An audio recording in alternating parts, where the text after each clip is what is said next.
NHL picks in the world of betting here, guys. I'll tell you what, right now we have got some of the best games you're going to get in the NHL all season long. And when you look at the board for today and handicapping spots and situational spots, this is pretty much as good as it gets. You guys know I'm on a great run right now. I'm keeping the volume low. But I was telling Brian and Carmine before the show started, it's hard to keep the volume low with this slate today. I like the slate. I've got some picks for you guys on these games. We've got sides, totals, props, and all kinds of good stuff for you here on the show. It is Thursday, April 2nd. No April Fools today.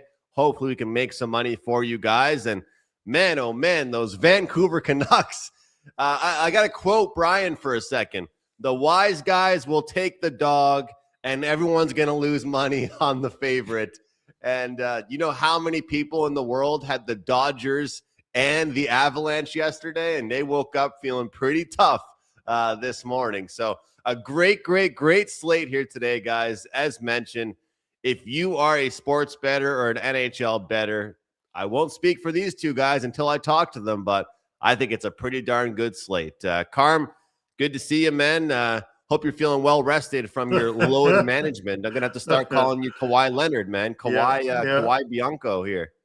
I had I had to take the day off. I had a thread came out of my shirt, so I pulled the LeBron James and decided not to play. I wasn't actually in mourning the fact that Italy once again did not qualify for the World Cup, Andrew.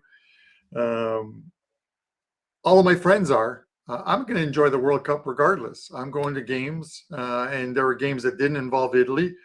I only had tickets for one possible Italy game. They didn't make it. So they'll try again in 2030, and we'll see what happens there. I joked around that maybe they need to host the World Cup because the host gets in automatically. But with that said, yes, a moment of quiet for Italy. It happens, man. 8-6 the Vancouver Canucks yesterday over the Colorado Avalanche.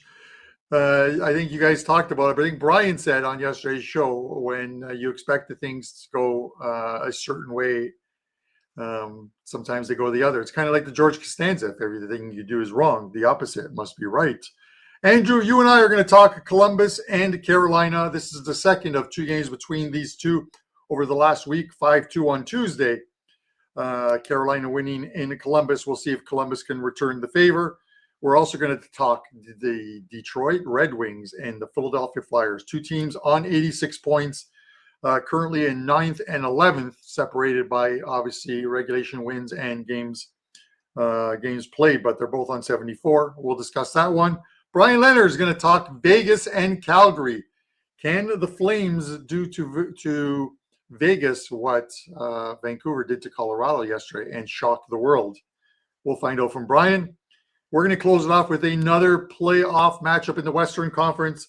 Nashville, currently in 10th on 77 points, 1 point back of the 8th place LA Kings, who were fresh off a victory last night, second of a back-to-back. We're going to discuss that. We're going to have a pod play. Wait till you see the graphic on this one after the Ottawa Senators were diced up and shot like it was target practice, man. They were Swiss cheese. So thanks, Ottawa. Really appreciate that. With that said, Andrew, 10-0 for you, man. Where are you? Don't go into hiding. You're 10-0. I'm back, and I'm not trying to go away anywhere. 10-0, man. That is absolutely, and I got to commend you because anyone who's on a great run always looks at a game. There's only 3 games, but I do kind of like one of them. You passed on a 3-game card, and I passed as well too. But 10-0, you passed on a 3-game card, and tonight number 11-0. I can feel it, man. I can feel the 11-0 coming. With that said, I got to give you a thanks, Carm. I got to give you a thanks, and I always respect it because sometimes you don't want to talk to people during a game, or sometimes you're worried about that one game you're on. But I for me, as long as it's all positive vibes, I love the text from you. I love when we can, and you're cheering me on, and we're in a text together. And the other day with Carolina, and we're going to talk about them in 1 second, it was like, okay, is that goal going to be allowed? Is that goal going to be allowed? And you texted me, you're like, that's a good goal. That's a good goal. And then we needed to get one more. And I'll tell you, when I get these team total bets, for the client's purposes, I like it when it gets over 4 goals because it looks better on me than if they just barely get there. So, looking at the four goals is good, but 5 goals or 6 goals is even better. So, hey, I appreciate you cheering me on. It makes it a hell of a lot more fun. Let's look at today's game here, man. We got the rematch. Yeah, let's get going on this one. So we're Carolina, Andrew, in this one, minus 185, plus 151 on the Columbus Blue Jackets. And if I recall, I could be wrong on this one, but when they played in Columbus, Carolina was still the favorite, about $1.35, I think they were in that game. So you're paying 50 cents more for them with the venue switch at home. A team that is battling right now, Andrew, for the number 1 seed in the Eastern Conference. They're on 100 points, tied with the Buffalo Sabres, but do have the advantage, I believe, on games played in that one. And then right behind them, the Tampa Bay Lightning, who are off a loss to your Montreal Canadiens and your hot goalies. So they're not taking any nights off. You wouldn't think they're taking any nights off. Columbus, unfortunately, 4 straight losses for them, Andrew. They sit 8th on 75 games and 5-2 losers. They got the Red Wings right behind them with a game in hand. Philadelphia with a game in hand. A loss here, and they are where are they at? They're tied in the standings, but having played a game more, and we're in the stretch run. How are you breaking this one down? Carm, old Andrew used to always say, if you have one game go over in a home and home, the next game will go under. If the first game goes under, the next game will go over. But I got to tell you, when I look at these two teams and the total is shaded to the under, as we can see with the graphic here, I see no reason why this game can't go over once again. And if it doesn't go over, it means that Columbus just didn't score. Because when you look at the last 5 to 10 games, the offensive metrics, Carolina are an advanced metrics dream. This team is number 1 in Corsi for percentage, expected goals percentage, high danger chances. They do everything that advanced analytical people would love. And right now, the Columbus Blue Jackets have seen their scoring production slow down just a little bit. But I do think they're capable, and especially in this bounce back mode, I don't really see the scoring slowing down.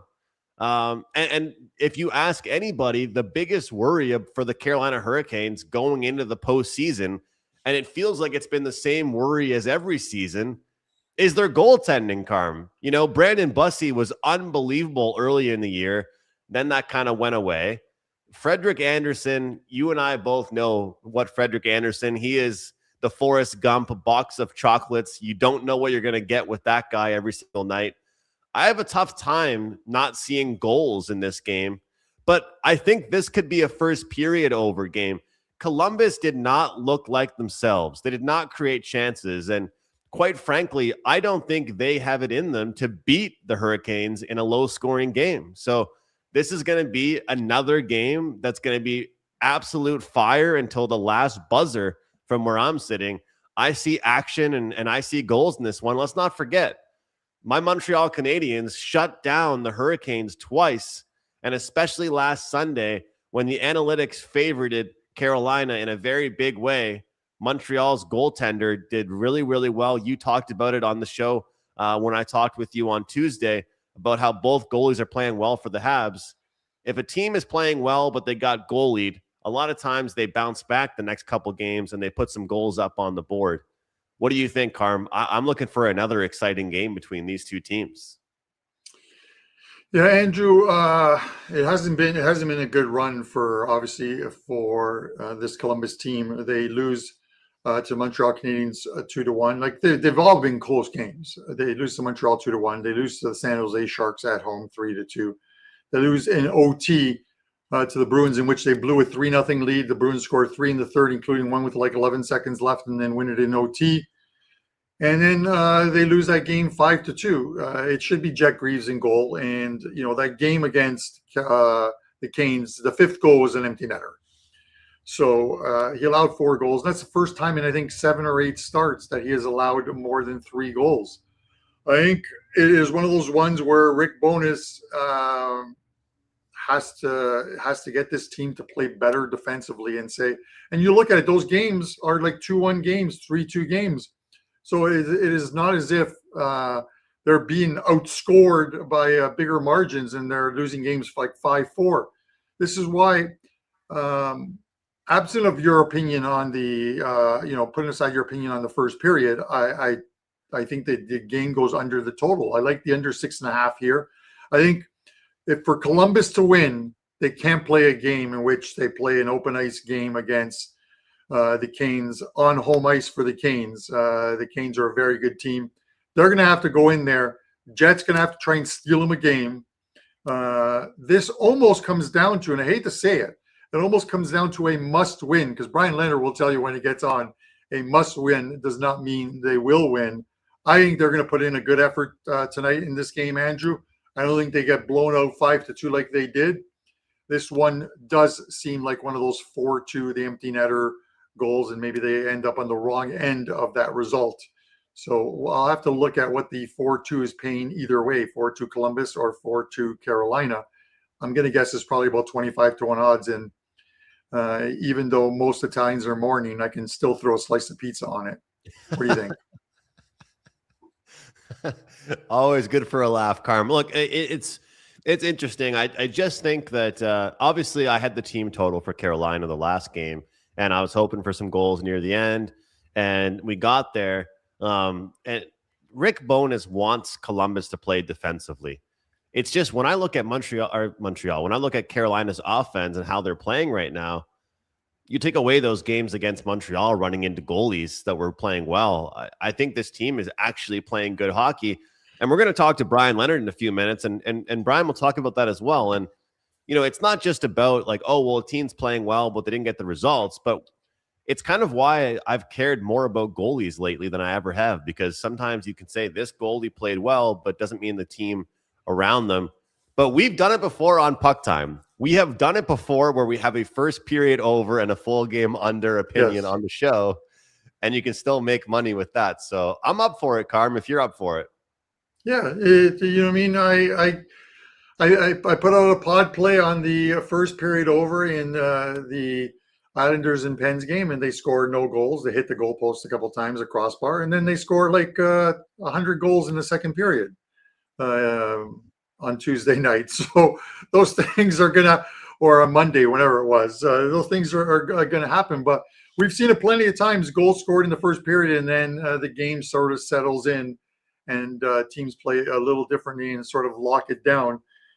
This game has different meaning to both teams. The Canes are in the playoffs; they know it, but they also want that home ice right through to the conference finals. So, with the Sabres sort of hot on their heels, but a tough one for them tonight in Ottawa, and Tampa Bay with at home off a loss against Pittsburgh, you got to figure one of those two teams has a good chance of winning and getting to like 100 points or maybe 102 points. So the Canes aren't taking any nights off. It's just a matter of, as you said, Andrew, sometimes the goaltenders shock you like they did yesterday with Wedgwood and Blackwood or whatever. It's just and I'll be honest, one. I gave out the under in that game on the show, so you're not going to win them all. 373 was the XG created by Vancouver in scoring 7 goals on 3.73 of XG, and then the 8th was into the empty net for the hat trick. So with that said, will we see a hat trick tonight in this game, Andrew? It is as even as you can get price-wise, without it being minus 110 both ways. The Philadelphia Flyers, minus 115 at home, minus 105 for the Red Wings. And the total sits here at 5.5, shaded to the over 24 cents. Andrew, I keep saying it all the time. This feels like a big game for the Red Wings. They really need to win it. And then you come in and tell me why they're not going to win. So do it. Well, it's so funny because yesterday on the show with Brian, I said to him that I pretty much bashed on Detroit all season long. And then towards the end of the season, I finally just gave them some credit. I said, you know what? Maybe this team can do it. And you'll remember, Carm, I did try and give them credit because one of the main reasons was that I didn't think that Ottawa was going to be able to continue doing what they're doing. So I was like, okay, if the Red Wings can play okay hockey, they'll make the playoffs. Well, Carm, this is what I brought up yesterday to Brian, and I know you'll find this interesting. This is the record for Detroit in the month of March for the last handful of years, 2023, 2024, 2025, and 2026. It's like you can't win your season. You can't make the playoffs in March, but you certainly can miss the playoffs in March. And I think that's what we're seeing here with this Red Wings team. Look at this record. This team is allergic to winning when the weather starts to get a little bit nicer outside here. This is Philadelphia or pass for me. And I do have a small lean towards the over because the only thing is if Dan Vladar is going for Philadelphia, he's not been very good. I'll tell you something. It's kind of been an absolute flip of a switch for Philadelphia right now. Usually they get good goaltending and they've got bad offense. Right now, they're having good offense and not so great goaltending. Looking at my analytics here, Philadelphia has been one of the better teams as far as their offensive numbers are concerned. But looking at the goals against per game, Dan Vladar, 3.67, minus 1.61 goals saved above expected per game, second worst goaltender out of the entire slate here for today. Right now, Philadelphia expected goals against is pretty good, but their goaltender has not been great. But goals for 3.52 per game. You're going to get a desperate Detroit team. I get it, but Philadelphia is playing the better hockey. It's Philadelphia or path for me at this point. Yeah, no, listen, I get it, Andrew, and Philadelphia sort of has to leapfrog some teams, but you do that by winning games. They both have 8 games left. The problem is the Flyers have 23 regulation wins, so they're going to have to finish at least a point ahead of Detroit if Detroit has that moves into that 8th spot. They're going to have to, because Detroit has 28 regulation wins. Detroit's got 8 games left, Andrew. So let's just have a look at these 8 games. I'm going to name the 8 games for you: 4 home, 4 away. So they're going to play the Flyers twice. So they play the Flyers tonight, and then they play the Flyers next week on Thursday, I believe, of next week at home at Little Caesars. So they play the Flyers tonight. Then they're in New York to play the Rangers. They're back home to play Minnesota and Columbus and Philadelphia and New Jersey. 4 games at home. That closes their home schedule for this season. And then they head down to the Sunshine State where they're going to play the Tampa Bay Lightning, who that game is going to be meaningful. In some way, that game is meaningful for Tampa Bay in the grand scheme of things, whether it's the number 1 seed for the Atlantic or number 1 seed overall in the Eastern Conference. And then they get the Florida Panthers in the final game, and Florida might be vacationing at that point in the season. 8 games, Andrew. 6-2 gets them into the playoffs. 5-3 puts them on the cusp of making the playoffs. 4-4, I'm not sure. What do you think? With how good everybody else is playing around them, that's the biggest question, Carm, is like, who's going to fall off? Every team is winning right now, besides Detroit, if you think about it. I get it. And the 8th place in the 7th and 8th place in the Eastern Conference have basically been like Airbnbs. There's been someone occupying the space on different days of the week. It is just with the way the schedule is. I was looking at the last, week of the NHL season, or last 2 weeks, and it ends on the 16th as the final day. Next Friday, there are no games on the Friday, but every single day after that, there are at least 6 games. Most nights have 10 games and 6 big games on the final day of the NHL season, which could determine 3 or 4 playoff spots. So it's this is I keep saying it. I sound like a broken record. It is an NHL season like no other. We don't know who's in. We don't know who's out.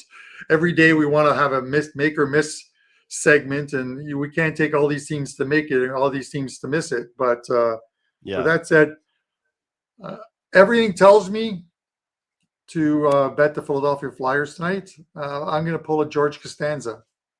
If everything you do is wrong, then the opposite must be right. And I am going to take the Detroit Red Wings tonight. And that's not because I'm trying to get on anyone's good side in Wings Nation or in Detroit at our home office and stuff. But it is just one of those ones where it looks like a great spot for Philadelphia because Detroit's defense has not been good of late. And yet the line is only minus 115. It's just too fishy for me. I get it. I'll tell you what, though. I bet you the average fan doesn't realize how good Philadelphia is playing. So it could be a fishy line in favor of Philadelphia, but they probably are also expecting money to come in on Detroit because people don't really think Philadelphia is that good, even though they're playing very well right now. Look, Carm, I think no matter who wins this game, I think the over 5.5 is the play. And I just don't see Detroit playing a low-scoring game right now. Philadelphia is playing their best offensive hockey of the season. I never would have thought that I'd say this, but again, the trouble for them has been their defense and goaltending, but their strength has been their offense. Philadelphia used to be the team I would watch if I wanted to go to sleep. Not anymore. This team, Brian talked about it yesterday. We'll get his thoughts. I mean, this team actually has some pop to them a little bit here, but these games are awesome regardless because even if it's not the teams in the same division, when it's teams going head-to-head and both of them have something to fight for, it's super exciting. Yeah. No, listen, Andrew, I loved watching the Flyers.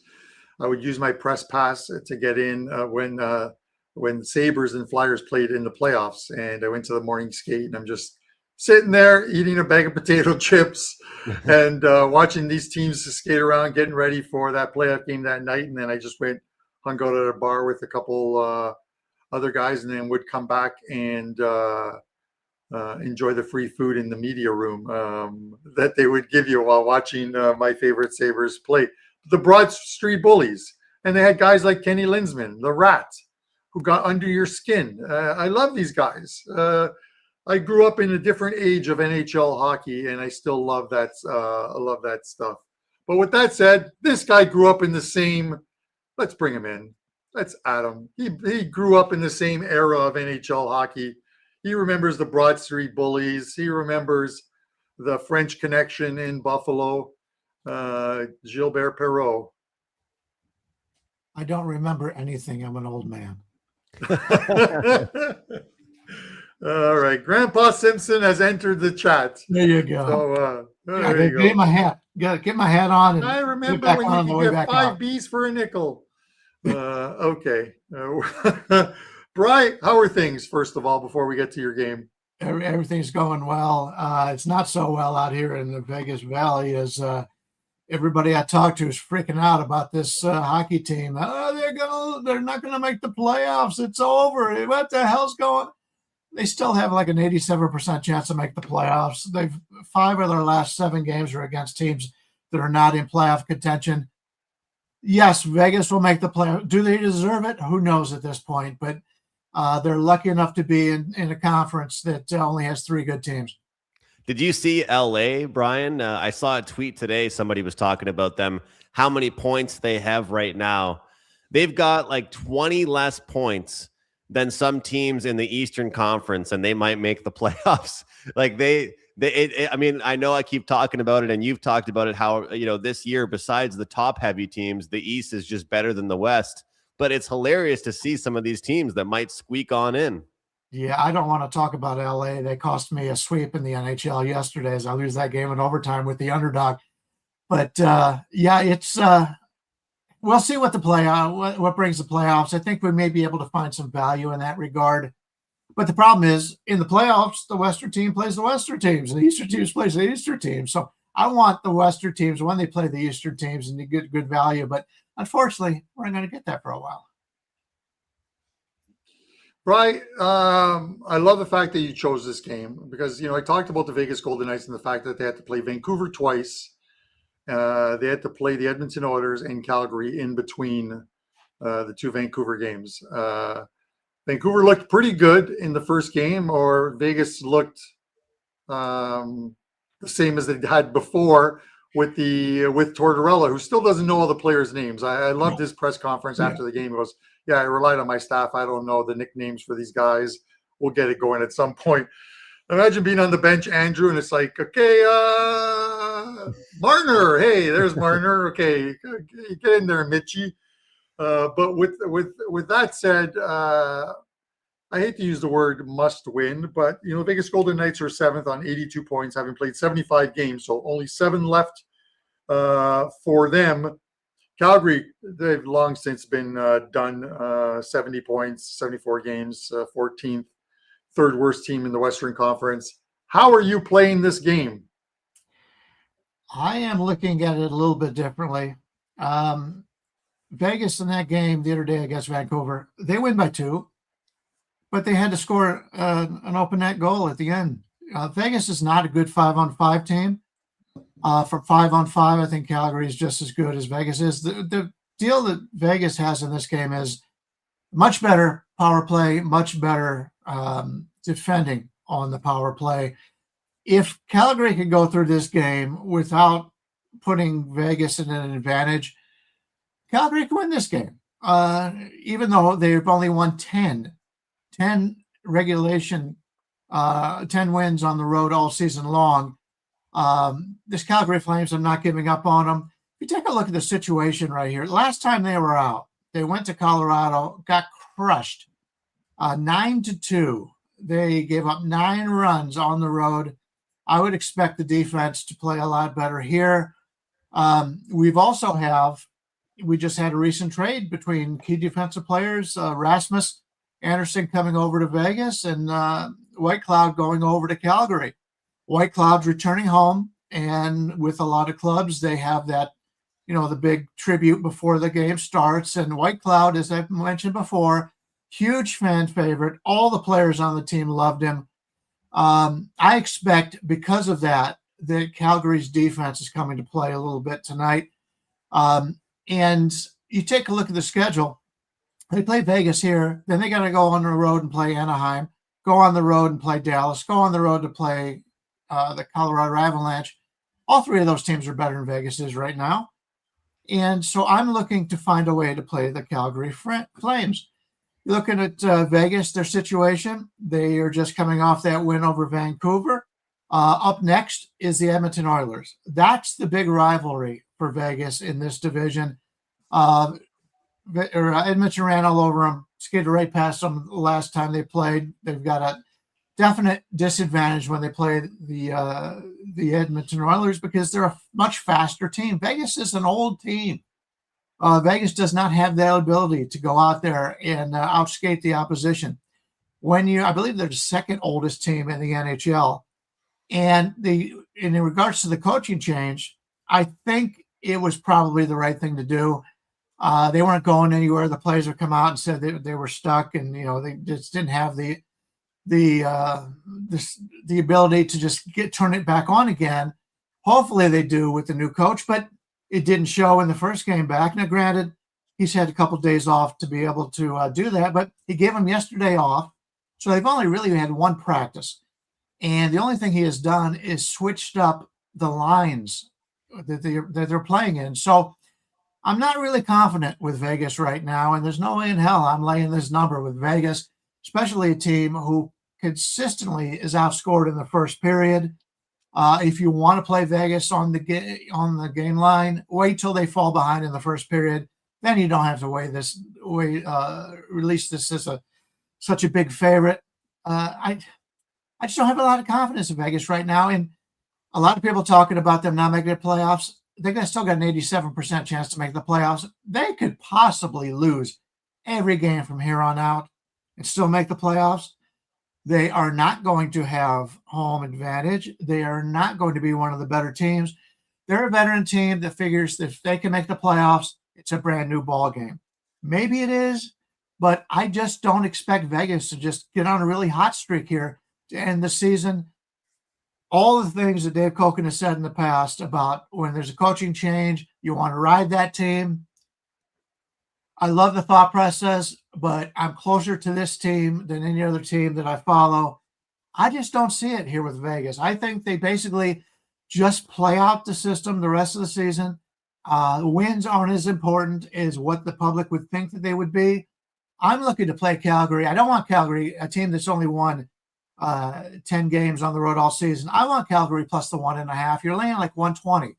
The total in this game is 6 because of the defenses in this game after giving up 9 in the last game, coming in with the two big defensive players in this game. With the way I believe the game is going to be played, I think it's going to be a low-scoring game. I either play the under or I take Calgary plus the 1.5 at minus 120. Neither one will make my card today, as was mentioned many times.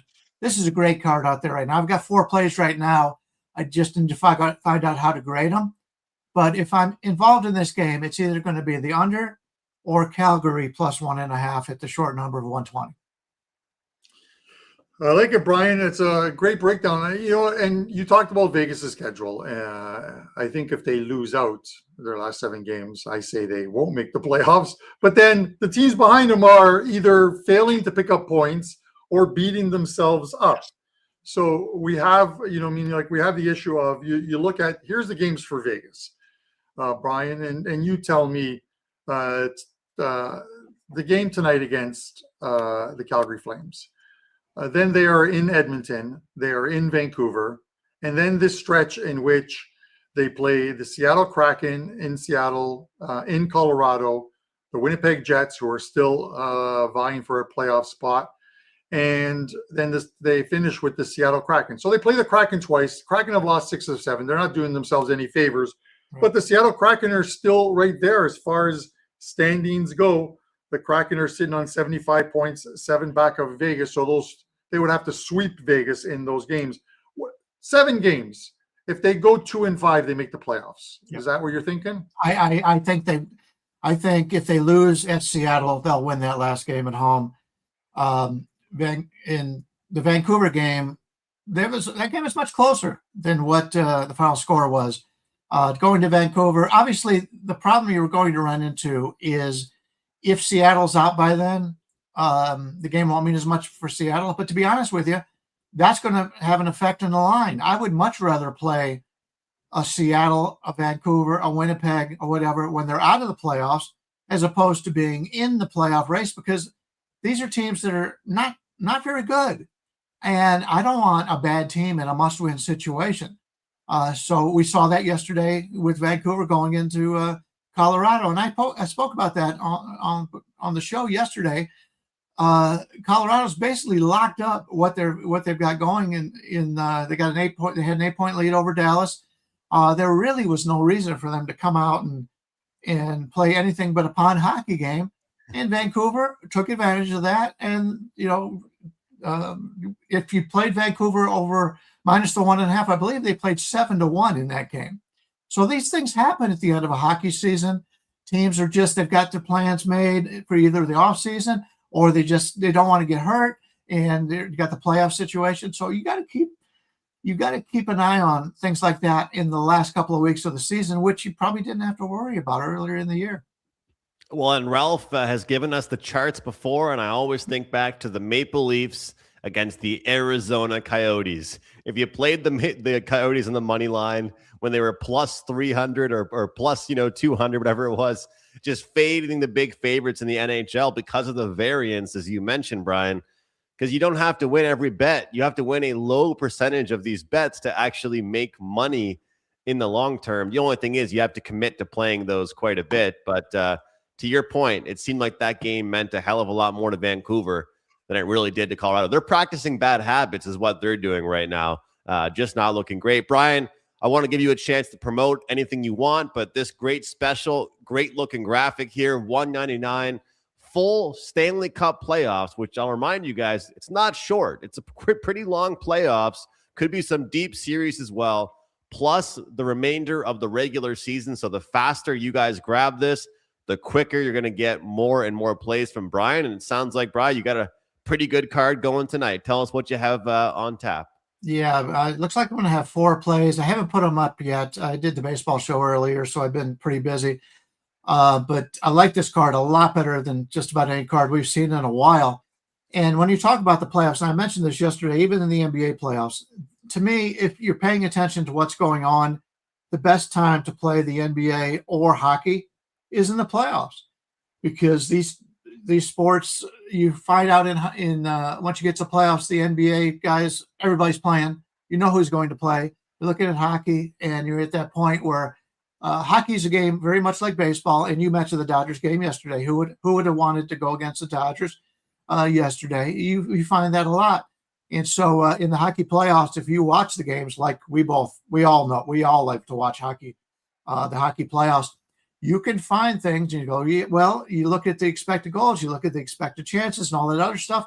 That team didn't win, but they were the better team on the ice. And as opposed to the regular season where that happens and you've got to wait maybe a month till these teams play each other again, they're playing against them the very next game. So that is something I love to play in hockey. The team that should have won the game, that did not win the game, and they're playing them again the very next day. The team that wins is thinking, hey, we've got the victory. We don't have to change anything. And that's the kind of team we want to go against. Love it, Brian. Absolutely great. So, guys, take advantage of that promo for Brian. I'm not going to use the words that I normally say. He will rate his plays right after this show, and then you can find him on his page. And if you just want to jump on that deal, you can grab that deal, and you get all of today's and everything right through to the Stanley Cup Finals, Game 7, where the Sabres beat the Colorado Avalanche. So with that said, that sounds it could happen. Hey, Sabres could make it to the Stanley Cup. Can do you really think they will? They've got no playoff experience, and that's, in the NBA and the NHL, having no playoff experience definitely hurts. But they are Brian, perfect team. Just before I let you go, Andrew's very quiet. As a Montreal fan, you know what he's been doing? Like all the Montreal fans, they're like the guy who hides in the bushes and waits for the opportunity to pounce. And that's what he's doing right now. He's 10-0. The Montreal Canadiens are playing phenomenal hockey with 2 very good goalies, rookie goalies. And they're looking at the number 2 seed in the Atlantic, and they're looking at the number 1 seed in the Atlantic, and thinking, hey, we're gonna leapfrog over these 2 teams and take over that number 1 seed and have home ice up until the conference finals. So look at him! Look how quiet he is. I never would have thought it, but the first place position is still up for grabs. Detroit had it for a while. They might miss the playoffs. Then Tampa Bay had it for a while. Then Buffalo had it for a while. Then Tampa Bay again. And then Montreal just cannot stop losing. And I know we don't have them set to talk about here today, guys, but I'll throw this out there. As a Canadiens fan, if I take my hat off and put my handicapper's hat on, I don't think it's a great spot for them. It's not. It's not a good spot. But if they can win tonight, this team will have rattled off 7 straight. Carm, I tweeted out the other day, how about those Canadiens, ... And that's all I've got. That's all. A little bit of how about those Habs? Because, and I'll say one thing. And Brian, before we get you out of here, you said this 2 years ago on PuckTime, which I can't argue with, which is there's value on fading the home team in the playoffs because there's more added value or price on them. And again, with the home ice advantage, with the last change, with all that stuff. But I'll tell you one thing. Anybody, and I honestly think even most Maple Leaf fans will agree at this point, the Bell Center is the best arena in the league. And if you give them home ice advantage, I'm telling you, that makes a world of a difference, because they went down 0-2 against the Capitals last year in the first round. They came home and they won. They scored like 5 or 6 goals in game 3. I'm telling you, if this team can secure home ice, it makes me more comfortable. Playing Tampa or Buffalo is scary as hell. But if they can secure home ice, it does help me feel a bit better, Brian. And there's only some teams that I care about home ice for. And Carolina is one of them. They always have home ice. But there's some teams that I just couldn't care less about it. You know, it's funny. You mentioned that your team is in a playoff chase. Carmine's team is in a playoff chase. This is the first time since I've been on the show. I knock on wood, our favorite teams may all be in the playoffs this year. Yes. Yeah, and the guy who's not on the show, his team's not in the playoffs. See, there's a correlation here. If you're on the show, your team is going to make the playoffs. That's it. It's all I got to say. Brian, thanks, man. I appreciate you. You're going to be doing double duty starting next Thursday. You'll do Thursday of next week and then all 4 days, Monday to Thursday, the following week to end the NHL season. You and Andrew, and we'll toss in good old Don Julio Buster for some guest appearances as well, too, before he heads north of the border. He really wants to see us. He's going to have to bring some of those Mexican pesos and some tequila if he wants to hang out with us. All I got to say is, Andrew, I can't wait till I get to the point that Prez and Carmine are in, where you just take vacations anytime you want and somebody fills in for you. Yes. What a life. What a life. It's listen, it is I look at it this way. When you're married, there's you take trips to go to baseball games, soccer games, or whatever. There's one time a year where for your wife's mental health, you let her pick the trip, and she chose Turks and Caicos, and that's where we're going for 7 days. I have a friend who lives there. He's going to take me golfing, and he says to me, and I'm going to let you go quickly, but this is what he said to me. He goes, I'm a member at a club. He goes, it's like $250 US for a round of golf. He goes, it's $160 if I bring you because I'm a member. I'm like, $160, perfect. It's like $1 a shot the way I play golf. So that's pretty much it. That's right. Good luck. Look, I feel the same way. Look, I'm going away. And the funny thing is for us, in my opinion, the money to be made in the NHL is in the first round. I'm actually going away this year during the second round. But the best part is with the job that we all have, I'm going away with my in-laws, and I just get to say, oh, no, I'm working. I'm just watching hockey, and they're like, don't bother Andrew right now. He's working. And I'm not even actually going over numbers or doing my write-ups. It's going to be what is it, Carm, 5-hour time difference? 4 hours? Yeah. So I'm going to be just watching the Habs play at like midnight local time. And don't worry about Andrew. He's just working, Okay, sure, yeah. Just watching some games. So, Brian, good luck with baseball this weekend. Big card today in the NHL. We'll talk to you next time, brother.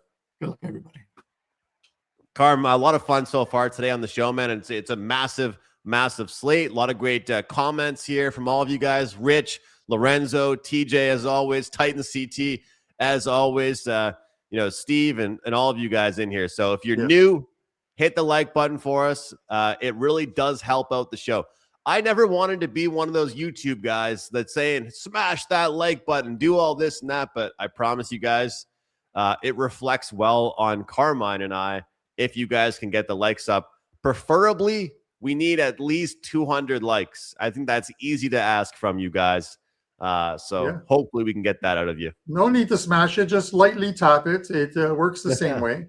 It's all good. We don't need you to the keys on your laptop flying up in the air and stuff like that. But Andrew, LA Kings, second of a back-to-back here for them after a big win last night. Minus 125. You got the Nashville Predators plus 105. This is where we stand right now. The Kings are in a playoff spot on 78 points, having played 74 games. Same amount of games for Nashville, 74. So they got 8 left. They're a point back of the Kings, but in 10th place. So this is one of those ones where a 3-point game kind of helps out. Both these teams probably, if Nashville picks up the win, move to 79 points, move a little bit closer. They'd be tied with the Kings, but behind them on regulation wins, I believe. Would you take a draw in this game? How would you play this one? I like where your eyes are with that. I get it. Everything matters. Like I said, Yeah, they're right there. They're right there. Well, like I said to Brian, it's kind of embarrassing when you look at it here, guys, that this team barely has that many points on the season, but just the way the divisions work and the way everything is lining up in the West, they might be a playoff team, which is just absolutely wild to look at.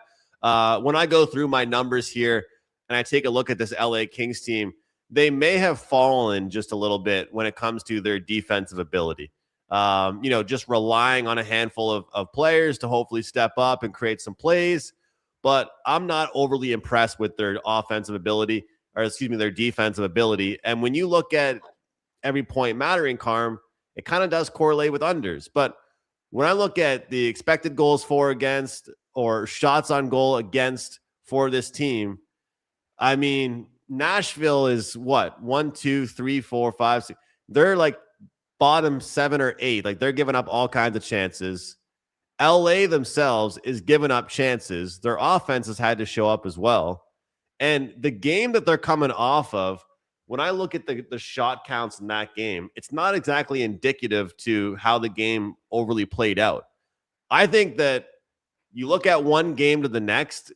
I always said this season, second half of back-to-back does not always mean over. We're coming off a 2-1 game. I think this game could go over the total. Nashville has found their offense a little bit. There's been some guys contributing for that lineup, for that team. Yes, we saw a draw yesterday. We very well could see a draw here again today. But Carm, doesn't it seem a bit light that we're getting a 5.5 on a second half of a back-to-back here? That's very intriguing to me. Yeah, it's a difficult one sometimes, Andrew, because I'll look at like short runs for teams because sometimes you can get on a team on that has sort of good numbers as far as like totals do with the home and away splits. But this is one where you have like conflicting numbers. Like even though Nashville can score and scores goals, their last 10 games on the road, they're 2-7-1 to the over. 7 games have gone under the total with a push. And then the LA Kings, a team who doesn't score a lot of goals, are 6-3-1 at home their last 10 to the over. So it is one of those oddities. You would think those numbers would be reversed. It would be the LA Kings with a negative ROI betting their overs and a positive ROI on Nashville. But it is the complete reversal here. But I still do see this as a game in which I think we're going to see some goals. I'm not saying this is going to be a 5-4 game, but 4-2 gets us over the finish line as well, too. 3-2 with an empty netter as well, too. You never want to wait for that empty netter, but sometimes you need it. So, with that said, that could very well happen tonight. I'm not sure how the Kings are going to perform on the second of a back-to-back.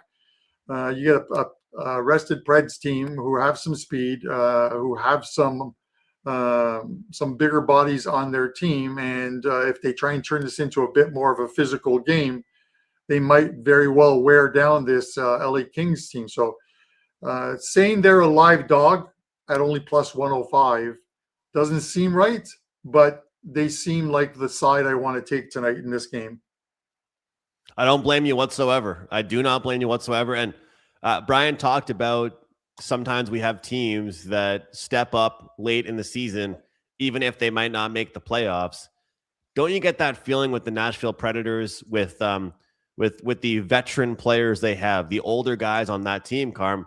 They're playing with pride. They're playing with some self-respect here, where we're going to try and go out on a good note, at least this season. That's kind of the vibe I'm getting right now with Nashville. Yeah, listen, they had the opportunity at the trade deadline to get rid of some guys. They did move some, but guys like Stamkos has stayed. And the team is they're performing. They're a point from a playoff spot. Win tonight in regulation, and you leapfrog over the LA Kings. So they're there. You know what I mean? All you can ask for is to have a chance. It's kind of like the Dumb and Dumber. So you're saying we've got a chance. So, and that's what they're saying. Speaking of chances are you're going to give us a winner with some player props. So what do you got for us? Yeah, before we get to the player prop segment, I got to shout out Pocket Surprise here. Says, I hope the Bruins are being covered today. PuckTime is not good about showing the Bruins love. Come on, guys. I did tune in 10 minutes late. And I did give out the Jason Robertson power play point against the Bruins the last time that they played. Today, they're playing against the Florida Panthers. And look, we got to just say this. The Florida Panthers, Carm, are doing what the Maple Leafs should be doing. They have shut down every single player. Marchand and all those guys have been completely shut down. So I'll tell you what, right now, pocket surprise. There's no defense right now for Florida. Every game is going over. I would probably look for a high-scoring game. This Bruins team is scoring, maybe a team total, but we're not trying to show no love to them. I won't speak for Carmine. For me, I'm having a tough time handicapping Bruins games, which is why I'm not talking about them very much. But let's look at – go ahead, Carm. Go ahead. I will go out on a limb and say that the Boston Bruins will be on my 6 and 60 for Saturday, which you guys will get on tomorrow's show. So last Saturday, 6 and 60 was the first losing 6 and 60 in like almost 6 weeks, I believe. It went like 2 and 4 after like a 5 and 1, 5 and 1, and 4 and 2, and 5 and 1 run. So some great runs. Last week was garbage.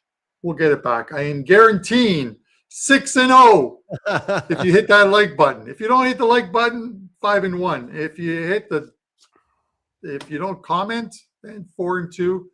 You guys determine how the 6 and 60 is going to do by hitting that like button and stuff. Andrew, give us a singing parlay. All right, we got to wrap it up here, guys, real quick. This is the play of the day here with player props. We hit the power play point, as I just mentioned, with Jason Robertson, plus 150, I believe it was, or plus 140. Today, we got a great one for you. Matt Boldy from the Minnesota Wild to record a power play point. Forget about laying that insanely expensive number on him to record a regular point when you can get the power play point. We have a top 5 power play in the league against a bottom 5 penalty kill in the league. This is just a fantastic matchup here. You've got Minnesota. You've got Vancouver. Vancouver, look, coming off that high against Colorado. I do not think they're going to be able to get it done today, but that line is so pricey on the game, you got to go the player prop route. Put it this way, Quinn Hughes to get a power play point, guys, is only plus 110. This is the play to look at. Matt Boldy, plus 150, power play point. I'll just mention once again, guys, that fantastic deal. $199, Stanley Cup playoffs, rest of the regular season, 10-0. Number 11 goes tonight for me. I think I have one baseball play. It's a small 3-game slate. One baseball play for today. One NHL play for today. Let's keep it going. Over to Carmine for what he has. And guys, best of luck today. It's going to be a great, great day in the NHL. Yep, Andrew, international break's over, so I'm going to have some huge cards of soccer on Saturday and Sunday, both in Europe and here in North America with the MLS. 3 plays up for me in the NHL tonight. You can get those over at wt.buzz/CB or take advantage of that deal. And you get every play from now through the end of the NHL season. And then the Cup to Cup special, which is good until Friday at midnight, I believe. And that's all the NHL through the Stanley Cup and all World Cup plays as well, too. Now, my pod play. I had to come up with a new graphic on this one, Andrew. Because after what the Ottawa Senators did to me in the last one, I feel like I'm sinking. The pod play, we need a winner. There it is. Thank you to my good friends at ChatGPT for that one there. The pod play is going to be the Tampa Bay Lightning in regulation tonight. They're coming off a loss to the Montreal Canadiens at home. Tampa, their last 14 games, you look at in March, and they have gone 8-6 across those 14 games, 5-1 in the next game after a loss. Those 5 wins, all in regulation. I am taking them to win in regulation here, plus 110. The Tampa Bay Lightning to get the win against the Pittsburgh Penguins. That is your pod play. All right, there you see the deal, guys. We appreciate you guys all tuning in. We're going to see you again on Friday. We'll discuss a couple games. We'll have like same game parlay, the 6 and 60 segment, And we hope to see you guys there. And I'll have some news on the Splash Sports Survivor NHL contest that we are putting together. For myself, Andrew McInnis, and Brian Leonard, this is Puck Time. We will see you on Friday.